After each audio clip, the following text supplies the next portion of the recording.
আসসালামু আলাইকুম। Hello viewers, সবাই কেমন আছেন? আলহামদুলিল্লাহ আমি অনেক ভালো আছি। আশা করছি আপনারাও অনেক ভালো আছেন। নতুন একটা মজাদার রেসিপিতে আপনাদের সবাইকে স্বাগতম।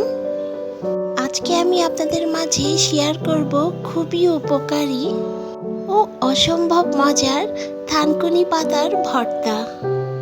যারা থানকুনি পাতা একদমই পছন্দ করেন না, তারা এই ভর্তা খেলে বারবার খেতে চাইবেন। তাই ভিডিওটা কেউ স্কিপ করবেন না। আশা করব ছোট্ট একটি লাইক দিয়ে সবাই সাথেই থাকবেন। তো এখানে আমি থানকুনি পাতাগুলোকে খুব ভালো করে ধুয়ে এখন এভাবে আমি একটি কেচির সাহায্যে ছোট ছোট করে কেটে নিয়েছি। এখন চুলায় একটি কড়াই বসিয়ে তাতে সরিষার তেল দিয়ে এখানে এক পিস মাছ দিয়ে দিচ্ছি। মাছটাকে একটু লাল লাল করে ভেজে নিব।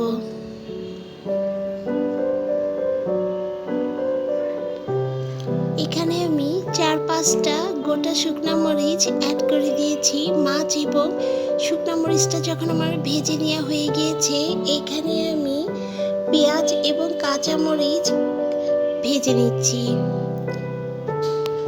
পেঁয়াজ এবং কাঁচামরিচটা আমার একটু ব্রাউন করে ভেজে আমি তুলে নিয়ে ওই একই তেলে আমি থানকুনি পাতাগুলোকে দিয়ে দিচ্ছি এবং এইভাবে আমি সিদ্ধ করে নিব। এখন আমি মাছটাকে বেছে নিচ্ছি। খুব ভালো করে মাছটার থেকে কাঁটাগুলোকে আমি ছাড়িয়ে নিয়েছি। এখন আমি শুকনা মরিচ এবং কাঁচা মরিচটাকে খুব ভালো করে এভাবে চটকিয়ে নিচ্ছি। ভর্তাটা করার সময় এত সুন্দর একটা ঘ্রাণ আসছিল, যেন পুরো ঘরটাই ভর্তার ঘ্রাণে ভরে গিয়েছিল। তো দেখুন বন্ধুরা, মাছ এবং পেঁয়াজ এবং মরিচগুলোকে খুব ভালো করে এভাবে আমি মিশিয়ে নিচ্ছি।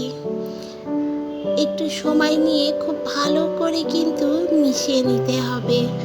এখন আমি সরিষার তেল দিয়ে এবং এখানে আমি আধা একটা ছোট্ট কাঁচা পেঁয়াজ এবং শাকগুলোকে দিয়ে খুব ভালো করে কিন্তু এবার মিশিয়ে নিচ্ছি।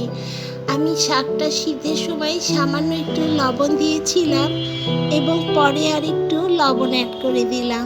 তো দেখুন বন্ধুরা, এরকম যদি ভর্তা থাকে তাহলে গরম ভাতের সাথে আর কিছুই লাগবে না।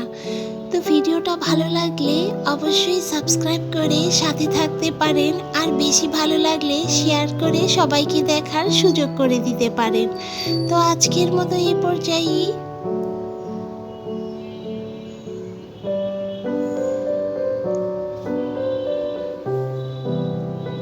আল্লাহ হাফেজ।